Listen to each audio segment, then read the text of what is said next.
PSG Fan TV, bonsoir à tous. C'était, on va dire oui, le dernier match de préparation avant le premier match officiel. Qu'en as-tu pensé de cette victoire 4-0 ce soir?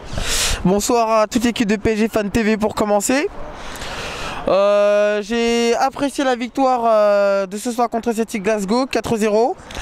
Une première mi-temps très enrichissante avec une très belle connexion entre Neymar et Mbappé qui ont donné le tournis à la défense écossaise. Avec Mbappé qui a ouvert le score très tôt à moins d'une minute de jeu il me semble. Ensuite Neymar dans le jeu, Neymar depuis la préparation, mais il est énorme. Franchement il faut qu'il continue comme ça parce que c'est ce type de Neymar dont on a besoin pour aller chercher le sacre en Ligue des Champions, même si on n'était pas encore à ce stade. Et oui, c'est le dernier match avant la Coupe de France, premier gros choc. Premier match de compétition, petite rectification. Officiel contre Saint-Etienne, donc faudra prendre ça pas à la légère parce qu'une finale reste une finale sur un match. Et surtout qu'on l'a, il y a 2 ans on avait perdu. Non, c'est un an. Il y a un an, on avait perdu contre Rennes. Donc il faut se dire qu'une finale, tout le monde peut se faire surprendre. Donc il faut jouer la carte à fond même si on est favori. C'est ça, c'était en Coupe de France notamment. On va parler du milieu de terrain. Qui sera titulaire vendredi, on ne le sait pas. Qu'as-tu pensé notamment de Leandro Paredes? Paredes, ah oui, il a été bon, il a été très agressif sur les porteurs du ballon. Il a récupéré pas mal de ballons et surtout il a son côté vicieux qui peut lui permettre de faire des fautes tactiques. Oui, comme j'ai répété depuis un petit moment, c'est le 6 qu'il nous faut, Paredes.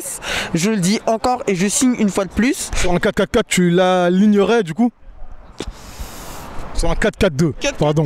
Je pense, oui, mais dans ces cas, on va sacrifier Gay. Mais Gay aussi est bon, donc c'est compliqué. Mais en tout cas, si c'est un 4-3-3, je miserais plutôt sur je mettrais Paredes en 6 et Gay en relayeur avec Verratti si ça doit se faire. Mais il y a plusieurs schémas, tout le monde aura du temps de jeu, donc c'est la concurrence. Tout le monde doit mettre sa paire d'édifice dans le schéma que Tourelle doit mettre en place.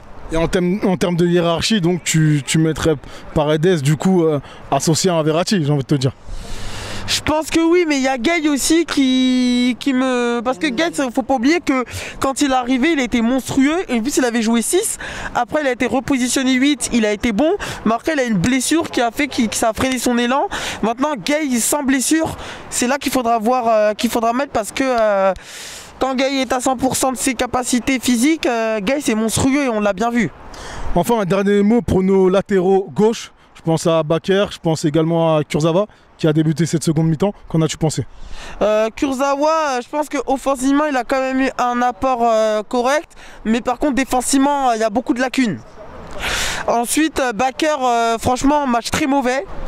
Je pense qu'il faudrait peut-être penser à le prêter pour qu'il s'aguerrisse et qu'il se perfectionne parce que il vagabonde dans tous les sens. Placement tactique très limité. Il n'ose jamais, il prend pas de risque, il va pas centrer quand il a le ballon. Il peut faire des passes, des remises, mais faut qu'il prenne plus de risques. Je pense qu'à mon avis, il joue trop sur la sécurité. Mais je pense qu'à un moment donné, il faut se libérer. Et je pense que la meilleure manière de se libérer, c'est d'aller peut-être en prêt dans un club comme Leeds avec Marcelo Bielsa qui pourrait lui permettre de progresser très rapidement. Merci à toi. Merci, bonne soirée.